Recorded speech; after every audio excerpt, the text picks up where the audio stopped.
Let's talk about the biggest danger to your military surplus firearms, and I guess firearms in general.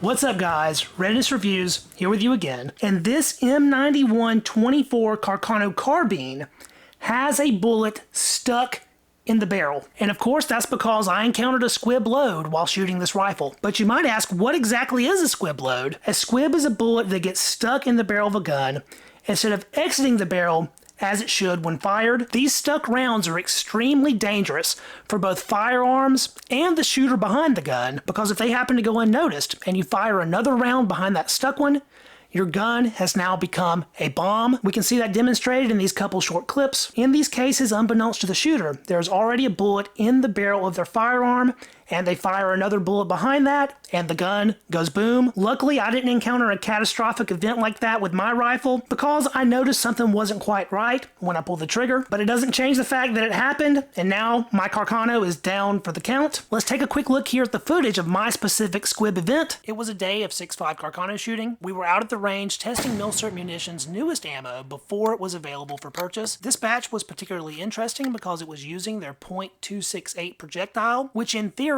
should result in better accuracy out of our Carcano rifles. If you want to see the full review video of this Milsurp Munitions ammo, I'll link it right here for you to check out. It's unfortunate this transpired with the test ammo Milsurp Munitions sent me, but accidents happen, so I can't hold it against them. And I've even tested other Milsurp Munitions ammo since this occurrence and haven't encountered any similar issues. Our first two rounds fired just fine, but everything changes with this third round. Pull the trigger, click, but no boom and no recoil. I thought it was just a failure to fire, but if we look right here, you can see a little puff of smoke exit the end of the bore. So the primer did ignite, but the powder did not, and in turn, causing the bullet to get stuck.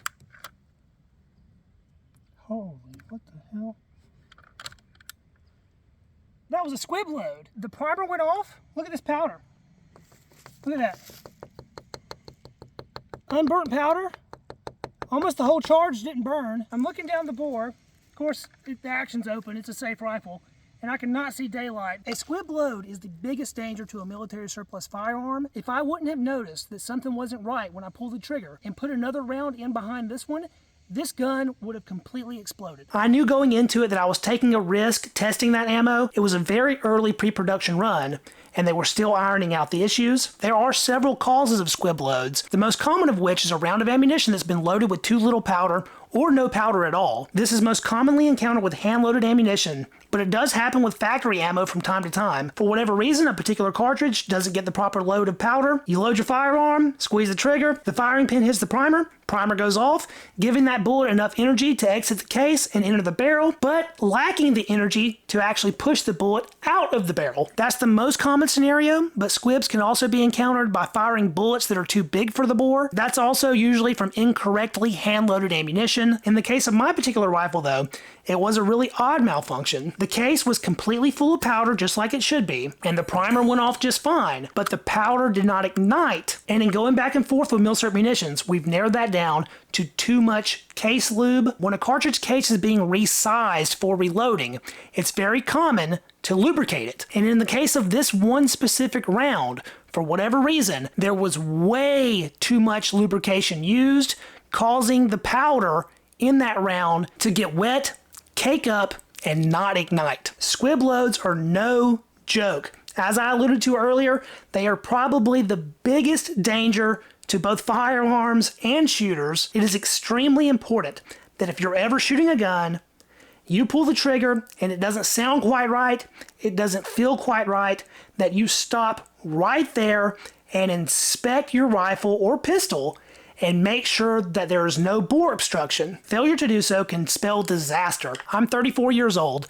and I've been shooting guns on a very regular basis for at least 30 years. And since I don't do reloading myself, or shoot sketchy gun show reloads, I never thought I would encounter this problem, but this is 100% proof that it can happen to anybody at any time. So once you've encountered a squib load and you have a bullet stuck in your barrel, what the heck do you do to fix the problem? My very first recommendation would be to take your firearm to a professional gunsmith and have them correct the issue. For my specific case though, I'm broke as a joke and can't afford the services of a professional gunsmith, so I'm going to do my best to tackle this issue myself. And so without further ado, let's take this rifle over to the workbench and see if we can get that bullet out of there. My dowel rods here are segmented, so it's going to take more than one to get the job done. These are 1/4 inch rods, so they should fit this 6.5 Carcano bore just perfectly.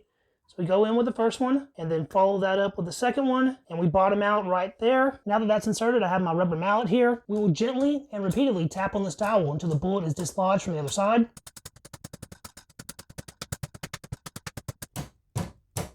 Well, I'm not surprised that happened. We have a broken dowel. Truth is, there was too much of this dowel hanging outside the barrel for it to be structurally sound.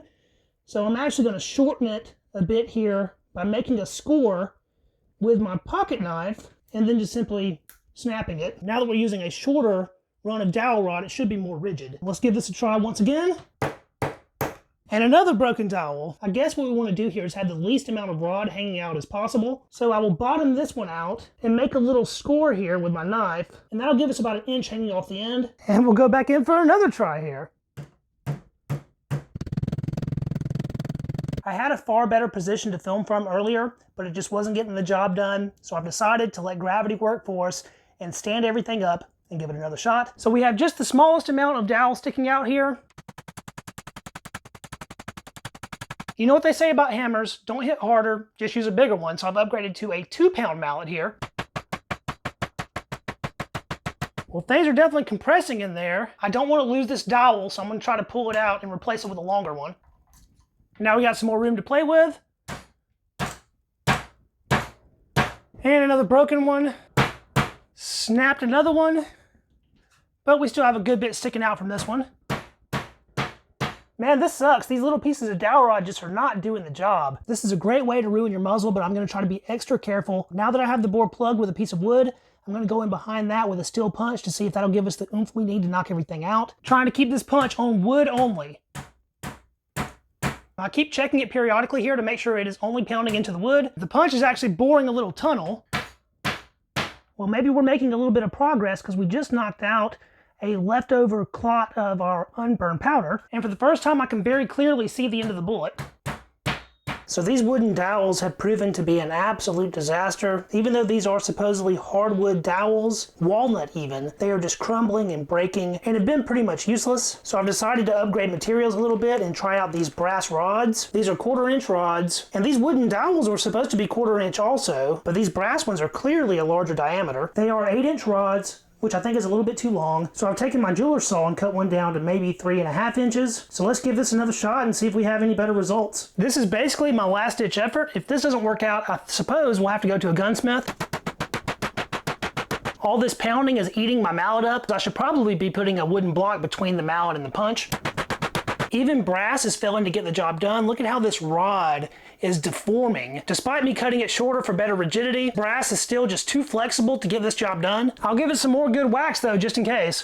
It was at this moment that he knew he f***ed up. I guess I pushed it too far because we just encountered an absolute disaster. That brass pin snapped completely in half, and now it too is stuck in our bore. This is absolutely terrible and a 100% complete fail on my part. This sad little Carcano carbine now has a bullet, a couple pieces of wooden dowel, and a section of brass rod all stuck in the bore. I hate to say it, but at this point, for now at least, I'm going to have to concede defeat. Despite my best efforts and following best practices, I have been unable to remove the squib load from my gun. I do the best I can as a complete amateur, but in the case of this particular rifle, I think we're going to have to resort to professional help and have a real deal gunsmith take a look at it. Unless, of course, one of you guys have a solution to my now compounded issue of stuck things in the bore. If you have any ideas, I'm all ears. Let me know about them down in the comments. It's so frustrating things have turned out this way. This is only about a $250 rifle, and if I have to enlist the help of a gunsmith, it's probably going to cost at least that much to get the problem fixed. But if you're going to do any amount of shooting, especially with ammo